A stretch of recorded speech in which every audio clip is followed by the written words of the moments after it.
Red టీవీలో మీ వ్యాపార ప్రకటనల కోసం ఈ నంబర్ ని సంప్రదించండి 6281747728. Hi viewers, welcome to our channel. ప్రస్తుతం మనతో పాటు సీనియర్ జర్నలిస్ట్ దాము బాలా సార్ అన్నారు. వారితో మాట్లాడు. నమస్కారం సార్.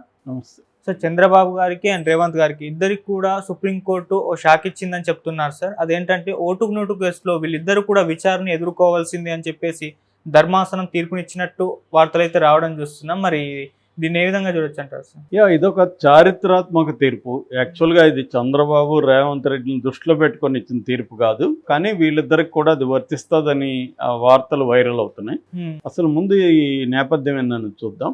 మనకు పివి నరసింహారావు ప్రధానమంత్రిగా ఉన్నప్పుడు ఆయన మీద 2 సార్లు ఇంపీచ్మెంట్ మోషన్ అంటే అవిశ్వాస తీర్మానం ప్రతిపక్షాలు పెట్టాయి. ఎందుకంటే అతను ఒక రకమైన మైనారిటీ సంకీర్ణ ప్రభుత్వాన్ని నడిపాడు. కానీ సక్సెస్ఫుల్గా నెహ్రూ ఫ్యామిలీ నుంచి కాకుండా బయట నుంచి ప్రధానమంత్రిగా అయిన వ్యక్తి 5 ఏళ్ల పాటు సక్సెస్ఫుల్గా నడిపింది ఎవరంటే పివి నరసింహారావే అప్పటి వరకు. ఆ తర్వాత ఈ మన్మోహన్ సింగ్ వచ్చాడు. సో అలాగా పివి నరసింహారావు మీద అప్పుడు అభియోగం ఏంటంటే ఆయన మైనారిటీలో పడినప్పుడు జార్ఖండ్ ముక్తి మోర్చాకు సంబంధించిన ఎంపీలకు ఆయన డబ్బులు ఇచ్చి తనకు అనుకూలంగా ఓటు వేసుకున్నాడు అన్న ఆరోపణల మీద కేసు నడిచింది.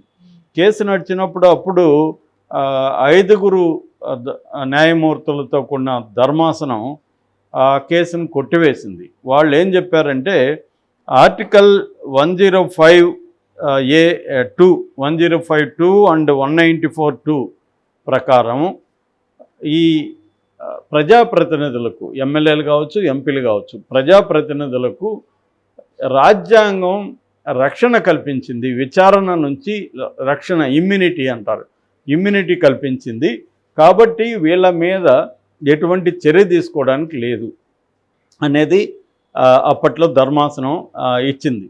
దాన్ని ఇప్పుడు 7 న్యాయమూర్తుల ధర్మాసనం అంటే మన chief justice DY Chandrachud, AS Bopanna, MM Sundresh, PS Narasimha, JB Pardiwala, Sanjay Kumar, Manoj Mishra, ఈ 7 మందితో కూడిన రాజ్యాంగ ధర్మాసనం అప్పుడు ఇచ్చిన 5 మందితో కూడిన రాజ్యాంగ ధర్మాసనం ఇచ్చిన తీర్పును పక్కకు పెట్టేసింది.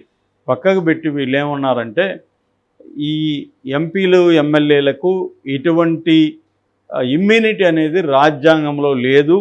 ఈ ఆర్టికల్ 105(2) కానీ ఆర్టికల్ 194(2) కానీ ఇటువంటి ఇమ్యూనిటీ ఇవ్వలేదు. అది రాంగ్గా అర్థం చేసుకున్నది ఆ బెంచి అని వాళ్ళు ఒక చారిత్రాత్మక తీర్పిచ్చారు. అసలు ఇమ్యూనిటీ అంటే ఏంటి, అది ఎందుకు రాజ్యాంగం కల్పించింది అనేది చూసినప్పుడు మామూలుగా చట్టసభల్లో ప్రతిపక్షాలు అధికార పక్షాన్ని అనేక విషయాల్లో నిలదీస్తాయి. అట్లాగే అనేక ఆస్పెక్ట్లకు సంబంధించి, ప్రజా సమస్యలకు సంబంధించి తమ స్పీచ్లు కూడా ఇస్తారు. ఒక విషయాన్ని సమగ్రంగా అర్థం చేసుకోవడం కోసం వివరిస్తారు. సో అటువంటి సందర్భాల్లో నిర్భీతిగా, ధైర్యంగా వాళ్ళు ప్రజల తరపున మాట్లాడాలంటే వాళ్ళకి రాజ్యాంగం ఇమ్యూనిటీ కల్పించాలి. ఇప్పుడు ఎవరైనా చాలా యాక్టివ్గా మనల్ని ప్రశ్నిస్తుంటే అధికార పక్షం వాళ్ళ మీద ఏదో ఒక దొంగ కేసు కూడా పెట్టేసి వాళ్ళని వేధించవచ్చు. అలా వేధింపుల వల్ల ప్రజలు ఎన్నుకున్న ప్రజాప్రతినిధులు ఈ సంస్థ మన ఈ పార్లమెంట్లో కానీ అసెంబ్లీలో కానీ ఫ్రీగా ధైర్యంగా మాట్లాడలేకపోయే పరిస్థితి వస్తుంది. అందుకని వాళ్ళకి ఇతర న్యాయ వ్యవస్థ నుంచి లేకపోతే పోలీస్ వ్యవస్థ నుంచి రక్షణ కల్పించాలి. వాళ్ళు నిర్భయంగా ప్రజల సమస్యలను ఈ అసెంబ్లీలో కానీ పార్లమెంట్లో కానీ మాట్లాడాలి. సో అప్పుడే న్యాయం జరుగుతుంది అన్న ఉద్దేశంతో రాజ్యాంగం వీళ్లకు ఇమ్యూనిటీ కల్పించింది. కానీ గత కొన్ని ఏళ్ళుగా ఏం జరుగుతుందంటే వీళ్ళు కొన్ని వ్యాపార సంస్థల దగ్గర డబ్బులు తీసుకోవడం, వాళ్ళకి మంచి జరిగే విధంగా ప్రశ్నలు అడగడం కావచ్చు, లేకపోతే అక్కడ వాదనలు వినిపించడం కావచ్చు చేస్తున్నారు.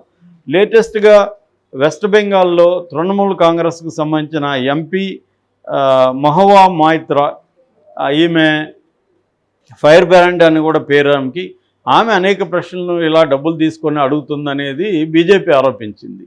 ఇలాగా అసెంబ్లీలో కానీ పార్లమెంట్లో కానీ అనేక వ్యాపార సంస్థల తరపున వీళ్ళు వాళ్ళకి మేలు జరిగే విధంగా పార్లమెంట్లో ఇన్ఫ్లుయెన్స్ చేసే విధంగా మాట్లాడుతున్నారు, చట్టాలు చేయడానికి కూడా వీళ్ళు దోహదం చేస్తున్నారు అన్న ఆరోపణలు గత కొంతకాలం నుంచి వస్తున్నాయి.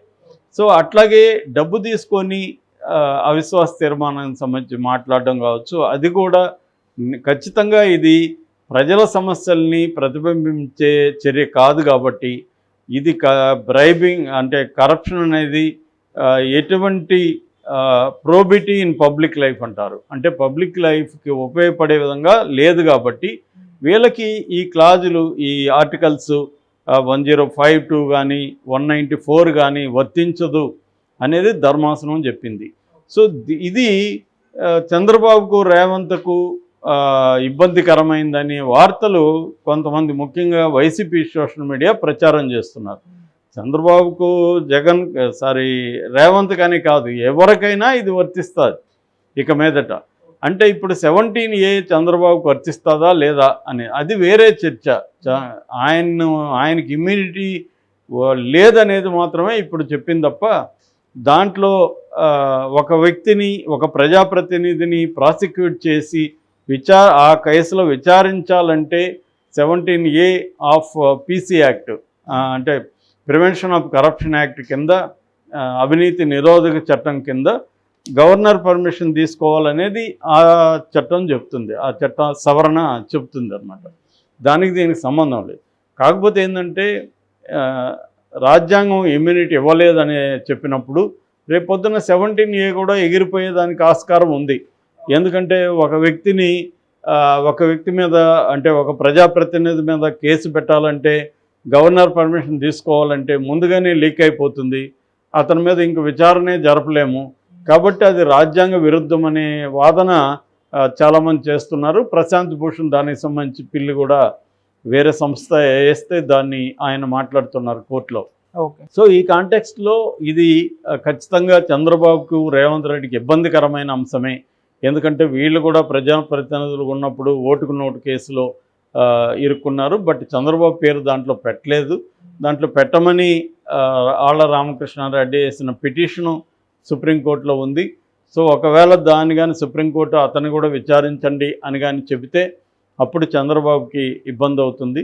రేపొద్దున మోడీ ప్రభుత్వం కాంగ్రెస్ని ఇక్కడ ఇరుకుని పెట్టాలనుకున్నప్పుడు రేవంత్ రెడ్డిని ఆ కేసును ముందుకు తీసుకొచ్చే అవకాశం ఉంది. ఆ కేసులో సిబిఐ అంటరగమ్మని కూడా ఆల్రెడీ సుప్రీంకోర్టులో రామకృష్ణారెడ్డి పిటిషన్ వేశాడు. కాబట్టి రేపొద్దున మోడీ ప్రభుత్వం ఈయన్ని మన రేవంత్ రెడ్డిని ఇబ్బంది పెట్టాలని ఉండి చేయొచ్చు.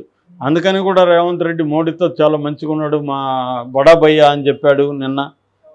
అంటే ఎందుకన్నా మంచిది, ఈయనతో జాగ్రత్తగా ఉండాలా అన్నట్టుగా ఉన్నాడు అనేది కొంతమంది వ్యాఖ్యానిస్తున్నారు. అట్లాగే చంద్రబాబు కూడా ప్రభుత్వంతో, మోడీ పార్టీతో, బీజేపీతో పొత్తు కోసం తహతహలాడడానికి ఇది కూడా ఒక కారణం. జగన్ని డీల్ చేయడం ఒక కారణం అయితే నెక్స్ట్ రాబోయేది కూడా మోడీ ప్రభుత్వమే. కాబట్టి అప్పుడు మోడీ జగన్ కలిసి మనల్ని తొక్కేయడానికి ఈ కేసుల్లో అంతా కూడా ఇరికిచ్చి జైల్లో పెట్టిచ్చేస్తారు పర్మనెంట్గా అనేది చంద్రబాబుకు ఉన్న భయాలలో ఒకటి. సో అది ఏమీ నిరాధారమైంది కాదు. ఎందుకంటే మోడీ అనేక జయలలిత దగ్గర నుంచి, లల్లు ప్రసాద్ యాదవ్ దగ్గర నుంచి, మొన్న హేమంత్ సోరెన్ దాకా అనేక మంది ప్రత్యర్థుల్ని ఆయన జైల్లో పెట్టిస్తున్నాడు, ఏదో ఒక కేసులో ఇరికిస్తున్నాడు. దాదాపు 5,000 కేసుల పైన ఇప్పటివరకు ప్రత్యర్థుల మీద ఈ మన ఈడీ కానీ, సిబిఐ కానీ, ఐటీ కానీ, ఎన్ఐఏ కానీ ఇలాగా అనేక నేషనల్ ఇన్వెస్టిగేటివ్ ఏజెన్సీలు కేసులు పెడుతున్నారు. సో ఈ కేసుల్లో 17 నుంచి 20 కేసుల్లో కూడా కన్విక్షన్ లేదు. అంటే అర్థమేమి, ఏ రకమైన ఆధారం లేకుండా కేసులు పెట్టడం. మన ఇండియాలో ఏంటంటే ప్రాసెస్ ఈజ్ పనిష్మెంట్. ఈ న్యాయ ప్రక్రియ ఏదైతే ఉంటుందో అదే శిక్ష అన్నమాట. శిక్ష పడే సంగతి తర్వాత. ఈరోజే ప్రొఫెసర్ సాయిబాబాని నిర్దోషని బాంబే హైకోర్టు తేల్చింది. ఆయన ఎన్ని రోజులు జైల్లో ఉన్నాడో తెలుసా? 7 ఏళ్లుగా జైల్లో ఉన్నాడు. అంటే 7 ఏళ్ళ తర్వాత ఆయన నిర్దోషం తెలిస్తే ఆ 7 ఏళ్ల జీవితాన్ని ఆయనకి ఎవరు తిరిగిస్తారు? అదే అమెరికాలో అయితే దీని మీద కొన్ని వందల కోట్లు కాంపన్సేషన్ ఇప్పించేవాళ్ళు అక్కడ కోర్టులు. ఆ మధ్యనే ఎవరికో 30 ఏళ్ళు జైల్లో ఉంటే 144 కోట్లు అంత కాంపన్సేషన్ ఇప్పించింది. ఇక్కడ ఏమి కాంపన్సేషన్ లేదు, ఏమి 7 ఏళ్ళుగా ఆయన జైల్లో ఉన్నాడు. పైగా ఆయన 90% వికలాంగుడు కూడా. సో అలా ఉంటుంది మన న్యాయ వ్యవస్థ. సో ఆ రకంగా చూసుకున్నప్పుడు ఇదైతే మంచి తీర్పనే అందరూ కూడా మెచ్చుకుంటున్నారు. ఎందుకంటే మన ప్రజాప్రతినిధులు కూడా తప్పు చేస్తే శిక్ష పడాల్సిందే అనేది ఎక్కువ మంది అంగీకరిస్తున్నారు.